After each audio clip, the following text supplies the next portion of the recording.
우리가 지금 25잖아요. 네. 친중 정부가 들어섰다. 그럼 50% 100% 마찬가지야. 50% 100% 되는 거야, 그럼 50% 100% 되는 거야. 일단 때려놓고 그다음에 90일 유예 기간 동안에 물어보는 거죠. 너 중국하고 장사할래? 우리랑 장사할래? 미국하고 해야죠. 아 그래? 넌 관세 제외. 오케이. 10%만. 아 나는 그냥 중국하고 계속 할 거예요. 중국 우리 훨씬 더 많이 사주고 저기 시진핑 무섭단 말이야. 아 그래? 그럼 넌 100%.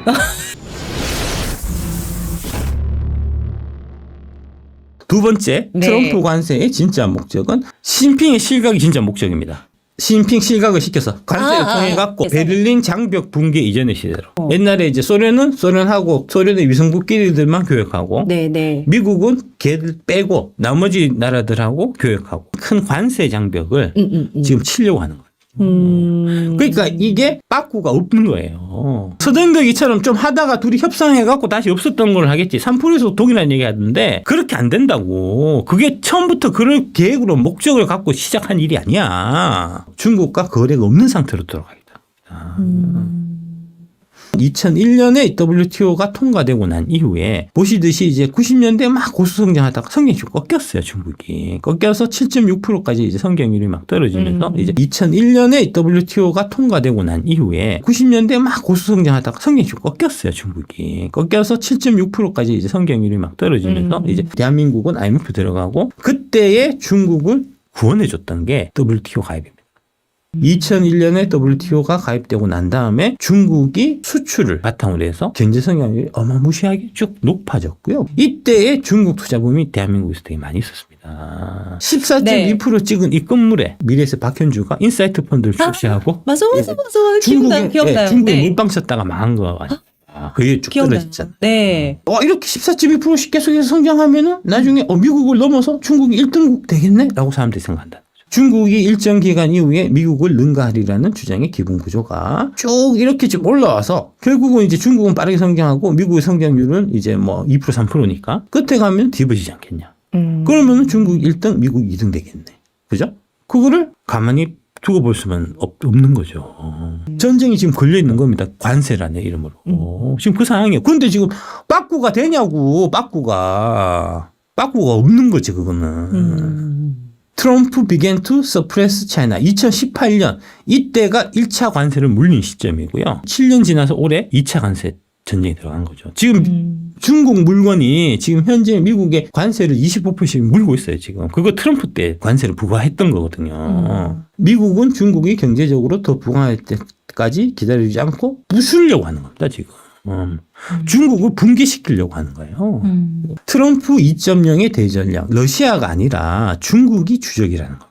미국의 GDP가 27조 달러고요. 중국이 18조 원 정도. 그러니까 미국의 GDP 대비해서 중국은 66이고요. 러시아는 6.9%밖에 안 돼요. 그럼 누구랑 싸워야 되죠? 중국이랑 싸워야죠. 그런데 바이든 행정부 때 주적이 러시아였다는 거 아닙니까? 지금 중국하고 싸우기도 바쁜데 쓸데없이 러시아하고 지금 전쟁 중이냐. 러브 전쟁은 지금 끝내야 된다. 우리 국력을 모아갖고 중국하고 싸워야 된다. 그게 지금 트럼프 생각이에요. 이게 일리가 없는 얘기인가요? 그러니까 이런 얘기를 안 한다고 그 서정덕이가 극우 언론 뉴데일리 증권부장 하면서 이런 얘기를 안 하니까 쓸데없는 틀린 얘기를 하는 거 아니야. 결국은 말 같지도 않은 소리 하는 거 아니야. 이 여기서 시작되는 거라고 여기서. 2011년에 트럼프가 정치 거의 입문하고 할 때 썼던 책이에요. 우리는 더 터프해져야 된다. 그때부터 지속적으로 했던 게 China is our enemy였어요. 중국 우리 적이다. 최근에 다시 한번 7월 3일 날 다시 이 증보판을 냈거든요. 타임투게더. 여기에 마찬가지. 중국을 노골적으로 적이라고 얘기했던 이때 2012년은 거의 이제 유일한 정치인이었고 지금은 미국 정치인들 다 중국은 적이라고 얘기하고 다닌다고 지금. 세상이 변한 걸 좀 알아야 돼. 자꾸 그 우물안 개구리처럼 한국의 그 썩어 빠진 언론들 친중 매국 언론들이 던져주는 그것만 보고 그게 다가 아니야. 야 트럼프가 연합뉴스 보겠냐고. 트럼프가 MBC, KBS 보고 정치하겠냐고. 폭스뉴스 보고 정치하지. 니도 세계가 어떻게 돌아가는지 알려면 폭스뉴스를 봐야 된다는 얘기 아니야 이 등신아. 아니 뉴데일리 증권 앵커하는 애가 폭스뉴스를 보고 얘기를 해야지. CNN 보고 얘기하고 있으면 어떡하자는 거야 진짜. 핵심적인 겁니다. 트럼프의 새로운 관세는 중국 경제의 치명타가 될 수 있을 거예요. 중국 경제의 치명타를 날리기 위해서 관세를 145%를 붙인 거라고. 근데 왜 그걸 왜 빡빡하겠냐고. 끝난 거야. 중국 경제는 절단난 거야. 그러니까 중국 경제하고 우리는 절연해야 된다고. 아니 그걸 뉴델리 증권부장이면 그런 식으로 얘기해야지. 중국인 학자가 얘기하는 겁니다. 중국, 멕시코, 캐나다가 오늘 미국과 무역 전쟁을 시작했다. 어떤 나라도 세계를 상대로 하는 싸움에서 승리할 수 없다. 게다가 미국은 트럼프가 자랑하는 것처럼 강하지 않다. 트럼프는 실패할 것이다. 이게 지금 대한민국 언론에서 특히 3%나 슈카나 이런 데서 막 강력하게 이제 밀어붙이는 거잖아요. 미국이 고립되는 거 아니야? 이런 얘기. 이게 중국 CCP의 지금 주장인 거고, 그거에 대해서 고든창, 당신 말대로 나 지금 하고 있는데 마음에 드냐? 당신이 했던 얘기가 다 내 얘기다. 했던 그 사람이에요. 이 사람이 한국 대사로 부임할 가능성도 있는 사람입니다. 이 사람이. 네. 예. 트럼프 대통령은 미국을 위해서 방어전쟁을 치르는 방어전쟁이에요. 중국이 먼저 WTO 체제를 각종 비관세 장벽 뭐 이상한 짓들을 막 해서 경제적으로 공격했던 거예요. 그 공격에 미국이 속수무책으로 당하고 있다가 지금 방어를 하는 거라고, 관세를 통해 갖고. 그게 트럼프의 주장이고 미국 사람들의 공통적인 생각이에요. 일부 좌파 CNN을 쳐보는 레프티스트들의 다른 생각을 하겠지만 네. 그 외에 일반적으로 미국의 주류적인 생각은 그런 생각들을 갖고 있는 거라고요. 뉴데일리 증권 부장이면 이렇게 얘기해야 된다고. 그런 식으로 방송할 거면 오마이뉴스 가세.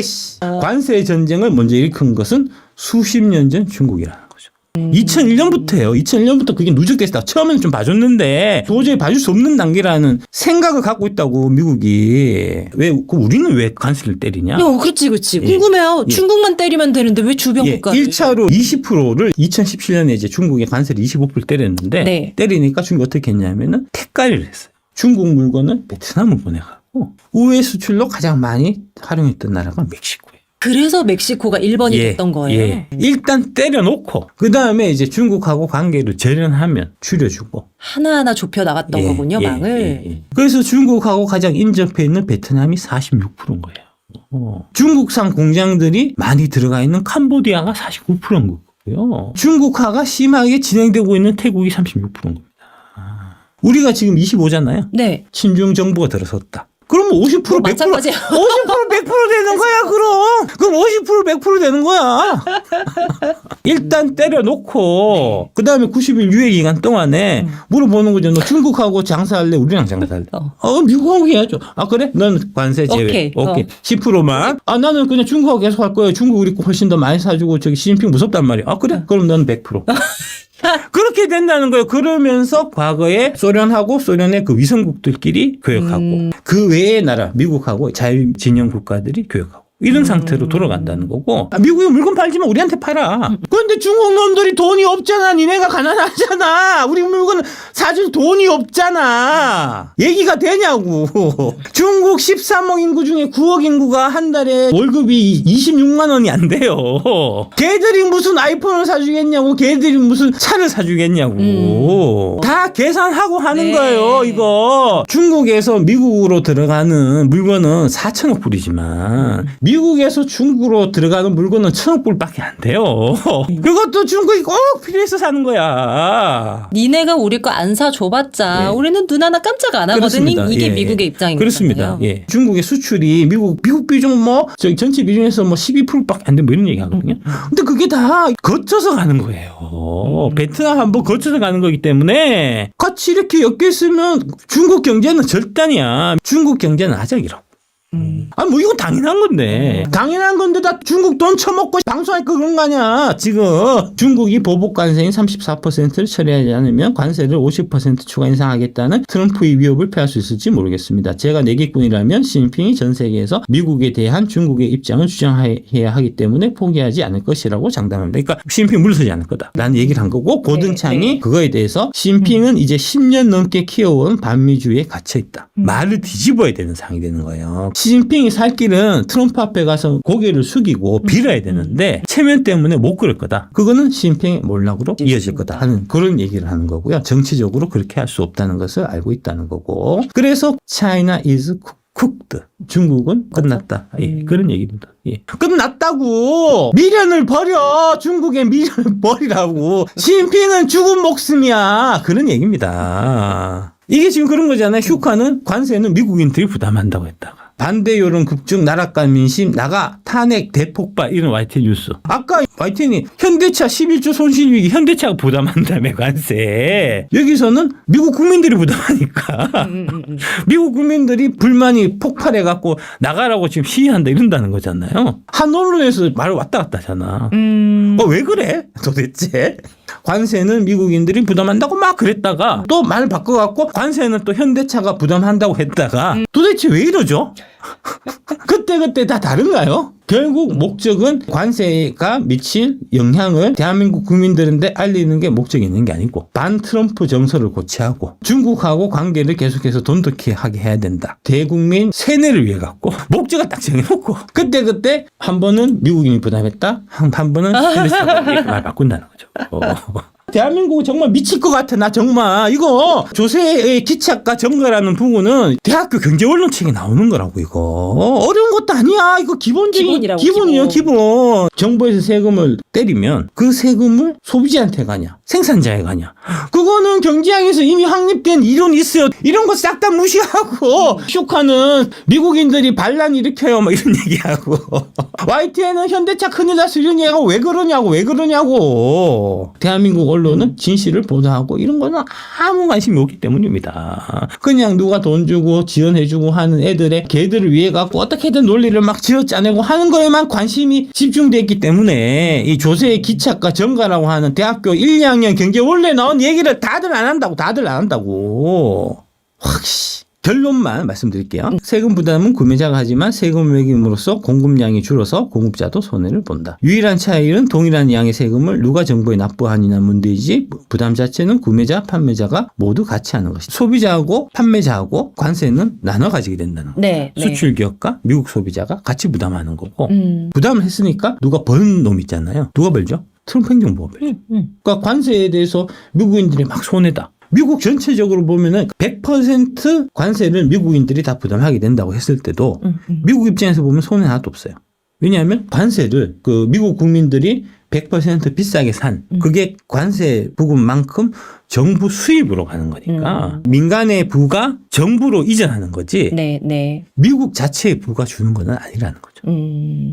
관세는 손해볼 게 없어요. 처음부터. 근데 이제 정부 재정이 확대돼 갖고 정부한테 돈 들어간다는 거는 싹 빼고 미국인들이 다 피해보는 그 짓을 트럼프 행정부는 왜 하냐. 이런다는 거잖아요. 미국인들이 트럼프 싫어할 거다. 예. 시진핑한테는 절대 그런 얘기 안 하면서. 뉴월드의 수혜주는 네 번째로, 첫 번째 트럼프는 중국의 말살을 목표로 하고 있고, 두 번째 미국 블록 대 중국 블록으로 무역 장벽을 지금 치려고 하는 거고, 세 번째로 중국과 경쟁 관계에 있으면서 중국의 물건을 대체할 수 있는 거가 있으면 그러면은 중국이 잃는 시장을 뺏어올 거잖아요. 그렇죠. 미국 산업과 동맹을 구축한 그런 산업이 직접적인 수혜주가 된다는 거죠. 딱 떠오르잖아요. 예, 딱 떠오르잖아요. 대표적으로 조선. 그래서 하나오션이 보시듯이 주가 이렇게 많이 올랐고, 원전, 두산 에너빌리티가 연초에 또 올랐다가 최근에 좀 많이 떨어졌었고, 방산, 현대로템이 이렇게 쭉 올랐죠. 하나시스템도 방산이죠. 맞아요. 예, 이렇게 온 겁니다. 미국이 이제 유럽을 압박하기 위해 갖고 그동안 우리가 너희들 공짜로 방위비에서 다 지켜줬는데 나 발 뺄 거야 이러니까 다들 발등이 불떨어져가지고 야 무기사 미국 거는 못 살 거고 중국산이 좀 그렇고 저 한국 너네 저 무기 있냐? 그래서 한국에서 무기를 이제 막 만들어 갖고 유럽으로 막 납품하고 하면 중국이 이제 군사력 갖고 유럽을 좌지우지할 수 있는 이제 여력이 줄어들 거잖아요. 그러면 그 막아야 되죠. 막으려고 지금 하나 에어로스페이스 지금 유상제도 못하게 또 지랄한다고 또. 하나 에어로스페이스가 전투기 만들고 저기 그런 회사 아니야. 주문 막 들어오겠지. 지금 유럽에 난리 났는데 지금. 그 나토에서 미국 빠지면 러시아 유럽 애들이 막아야 돼. 폴란드 같은 애는 러시아하고 바로 접경이라고. 빨리 사야 될 거 아니야. 선주문 넣어야 될 거 아니야. 그 선주문 막 들어오니까. 야 공장 확대하려고 지금 유상진지 하는데 왜 그걸 막고 있냐. 반도체는 이제 트럼프 이 관세의 영향에 대한 이게 별로 상대적으로 덜 나오고 있습니다. 그렇죠. 자동차는 2차전지에 비해서. 아니요. 반도체가 더 직방이야. 왜 그러냐 하면 직접적인 대미 수출액은 자동차가 반도체보다 3배 이상이 많습니다. 하지만 자동차는 미국의 공장 다 지었다고 지금. 하지만 반도체는 바로 여기서 한국에서 만들어서 바로 미국 네. 가는 게 아니고 네네. 한국에서 중국 보냈다가 중국에서 베트남 보냈다가 베트남에서 멕시코 보냈다가 그 다음에 미국으로 간단 말입니다. 그래서 훨씬 타격이 크다고 이게. 삼성전자, SK하이닉스 등 주력 반도체들은 수출의 상당 부분을 중국과 베트남 등에서 현지 생산을 통해서 수출하고 있는 상태입니다. 지금 한국은 25%지만 중국은 145고요. 베트남은 46%라고 46%. 야 25%가 커 46%가 커. 삼성전자 휴대폰 제일 큰 공장이 베트남이야 베트남. 아이폰만 큰일 난 거 아니야. 갤럭시도 큰일 났어 지금. 이런 거는 보도가 안 된다는 거죠. 사람들이 모른다는 거죠. 의도적으로 숨긴다는 거죠. 첫 번째는 친중 외국 애들이 자동차 2차 전지를 때려잡아야 되고 주가를 억지로 누르는 거고, 두 번째는 한국의 기관들이 반도체 주식을 이빨 많이 갖고 있어서 그래. 자기들이 많이 물려있어 갖고 떨어지면 안 되는 상황이라서 그래. 지금 보시면 수출 금액을 기준해서 보면은 반도체가 제일 큽니다. 1419억 달러. 그러니까 자동차의 2배예요 반도체가. 자동차는 한국에서 만든 수출해서 25% 세금만 받지만 반도체는 중국이나 베트남을 통해서 수출이 되기 때문에 145나 지금 45를 맞아야 되는 상황이라고 지금. 반도체가 큰일 났다고 지금. 정의선은 미국 가서 트럼프 쪽에 줄 섰고 이재용은 해리스 쪽에 줄 섰다고. 해리스 쪽에. 그게 다 지금 쭉 이어지는 거 아니야 지금. 중국이 망하려면 K차, K배터리를 키워야 되는 미국의 전략적인 니즈가 있는 겁니다. 중국 입장에서는 대한민국의 전기차 배터리를 때려잡아야 돼서 한국의 여의도 이제 친중 외국 애들은 막 끌고 모아갖고 2차전지 주가, 현대차, 기아차 주가를 억지로 막 찍어 누르고, 그러면서 관세도 2차 전지에만 초점을 맞춰서 얘기하고 실제 피해가 가는 반도체는 얘기는 안 한다는 거죠 지금. 보시듯이 GM하고 포괄적 협력 관계에 맺었다는 네. 취임식 갈 때 일부러 GV80 타고 나타났잖아요. 이게 순차적으로 일어난 일이에요. 그 다음에 골프장에 아들하고 같이 골프 치고 어려움 생기면 전화해라. 이렇게 해놓고 현대차가 잘 되면 그럼 얘가 모범이 돼서 BMW도 보고 배울 거고 포드도 보고 배울 거고 요트도 보고 배울 거잖아요. 이렇게 해놓고 네. 아까처럼 저 YTN 보도처럼 11조 손해를 보면 야 누가 트럼프한테 돈 대주겠냐. 상식 아닙니까 상식? 그런데 대한민국 언론들은 다 이제 친중 매국노 자빨돼 갖고 다 거꾸로 얘기하고 있다고. 지금 거꾸로 얘기하고 자빠졌다고. 이 관세 얘기 나고 다시 현대차 정의선 회장하고 GM 메리 바라 회장이 4월 9일날 미국 디트로이트에서 만난다는 거 아닙니까? 발빠르게 움직이고 있어요. 이거 팀이라고 한 팀. 이미 현대차 크는 모습을 보여야 토요타나 폭스나 벤츠바겐이나 BMW도 말을 들을 거 아니냐고. 그래서 현대차가 우리는 미국 시장 차가격 2달간 안 올려도 된다. 미국하고 다 사전에 협의해서 현대차 안 그래도 그 노조 새끼들 마음에 안 들었는데 기회 잘 됐다. 옮겨갖고 우리 철강도 미국에서 생산해요. 2달 동안 안 올려 걱정하지 말고 현대차 많이 사주세요. 얘기한다는 거 아닙니까? 폭스바겐 뭐 그다음에 BMW는 난리 났어요 지금. 지금 10% 상한세 내렸잖아요. 예. 자동차는 안 내려서 25% 그대로 가. 왜 그대로 가겠냐고. 말 안 듣는 독일 애들 때려잡으려고 그런 거야. 군기 잡으려고 그런 거라고 지금. 미국 공장을 저희도 늘릴래요. 현대차 형님을 본받아갖고 그런 얘기하고 있는 상태입니다. 미국 내 한국 기업 자동차 배터리 공장 이렇게 다 있다는 거 아닙니까? 그 다음에 이 지역이 다 도널드 트럼프 대통령이 이겼던 지역이야. 네, 네. GM이나 포드나 이런 애들하고 줄대는 애들이 잘 될 거라는 거죠, 당연히.